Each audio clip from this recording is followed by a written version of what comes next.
ज्या डॉक्टर बाबासाहेब आंबेडकरांनी मनोज जरांगेंना आंदोलन करण्याचा हक्क मिळवून दिला, त्यांच्या दादर येथील स्मृतिस्थळावर जाऊन नतमस्तक होणे अपेक्षित होते, पण तसे झाले नाही. असो, आंदोलनस्थळी तरी महाराष्ट्राचे श्रद्धास्थान छत्रपती शिवाजी महाराज, फुले शाहू आंबेडकरांच्या प्रतिमा असाव्यात. मराठा समाजाला ओबीसीतून आरक्षण मिळावे या मागणीसाठी मनोज जरांगे यांनी 29 ऑगस्टला आझाद मैदान येथून उपोषण सुरू केले आहे. मनोज जरांगे 10-11 महिन्यांपासून शांत होते, त्यामुळे सरकारही सुस्त होते. मराठा आरक्षणासंदर्भात कुठलीच कार्यवाही करताना दिसत नव्हते. 29 ऑगस्टला आझाद मैदानावर उपोषण करणार असल्याचे जरांगेंनी जाहीर केल्यावर आधी सरकारला वाटले की या आंदोलनाला गणेशोत्सव असल्याने फार प्रतिसाद मिळणार नाही. पण मनोज जरांगेंचा ताफा अंतरवाली सराटीहून निघाल्यानंतर गावागावांतून मिळणाऱ्या मराठा समाजाचा उत्स्फूर्त प्रतिसाद बघून सरकार काहीसे भांबावले आहे.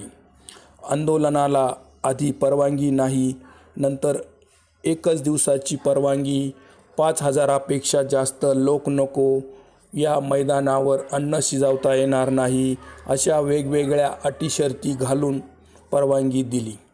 10-11 महिन्यांचा प्रदीर्घ विश्रांतीनंतर जरांगेंच्या या आंदोलनाला मराठा समाजाने मोठा प्रतिसाद देत हजारोंच्या संख्येने मुंबईकडे कूच केली आहे.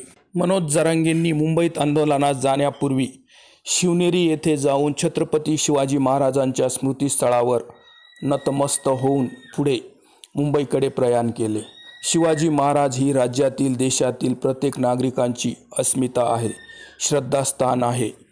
मुंबईत पोहोचल्यानंतर भारतीय राज्यघटनेच्या माध्यमातून आपल्या न्याय हक्कासाठी आंदोलन करण्याचा अधिकार ज्या महामानव डॉक्टर बाबासाहेब आंबेडकरांनी आपल्याला हक्क मिळवून दिला आहे, त्या भारतरत्न डॉक्टर बाबासाहेब आंबेडकर यांच्या दादर येथील चैत्यभूमी या स्मृतिस्थळावर जाऊन नतमस्तक होतील, बाबासाहेबांचा आशीर्वाद घेतील अशी अपेक्षा होती.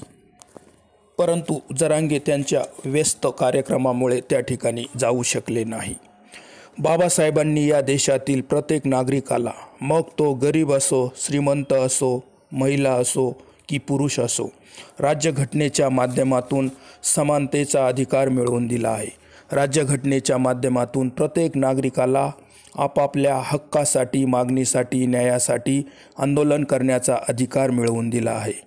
फक्त ते आंदोलन शांततेच्या मार्गाने, अहिंसक, कोणालाही अडचण निर्माण करणारे नसावे.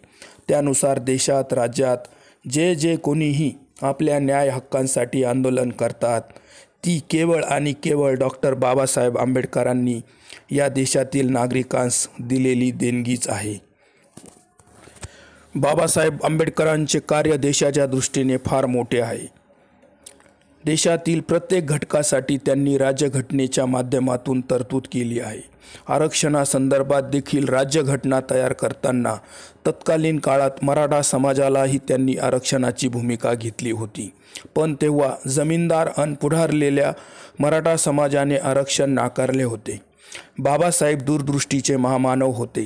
सामाजिक दरीचे ज्ञान त्यांना होते. तेव्हा गरज वाटली नाही आरक्षणाची, पण आता वाटत आहे, कारण मोठ्या प्रमाणात आर्थिक सामाजिक विषमता निर्माण झाली आहे.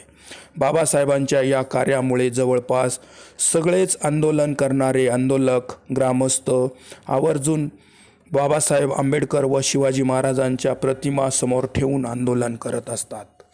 मनोज जरांगेंच्याही याआधी अनेक आंदोलनाच्या स्थळी बाबासाहेब आंबेडकरांचा फोटो असल्याचे दिसून आले, तर काही ठिकाणी नसल्याचेही समोर आले आहे. प्रदीर्घ काळानंतर थेट राजधानीत आंदोलन करण्यासाठी जाताना शिवाजी महाराजांच्या स्मृतिस्थळावर जसे मनोज जरांगे नतमस्तक झाले, तसेच दादर येथील बाबासाहेब आंबेडकरांच्या चैत्यभूमी स्मृतिस्थळावर जाऊन बाबासाहेबांनी दिलेल्या अधिकारासाठी त्यांना नमन करणेही अपेक्षित होते.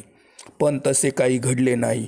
असो, जरांगेचा व्यस्त कार्यक्रम असल्याने किंवा या देशातील प्रत्येक नागरिकाने काय खावे, काय खाऊ नये, कोठे जावे, कोठे जाऊ नये, कोणासमोर नतमस्तक व्हावे, होऊ नये, हा सुद्धा स्वातंत्र्याचा अधिकार या देशातील नागरिकाला बाबासाहेब आंबेडकरांनीच मिळवून दिला आहे. त्या महामानवाच्या स्मृतिस्थळावर जाणे शक्य झाले नसेलही तरी आंदोलनस्थळी तरी किमान शिवाजी महाराजांबरोबर बाबासाहेब आंबेडकर, राजा छत्रपती शाहू महाराज, महात्मा ज्योतिराव फुले या महामानवांच्या प्रतिमा असाव्यात अशी अपेक्षा आहे. या सर्व महामानवांचे विचार तर प्रेरणा देतातच, परंतु यांच्या प्रतिमाही या देशातील प्रत्येक नागरिकांना त्यांच्या शरीरात उत्साह, तेज आणि ताकद निर्माण करतात. मनोज जरांगेंच्या या लढ्याला निफाड टाइम्स न्यूजच्या खूप खूप शुभेच्छा.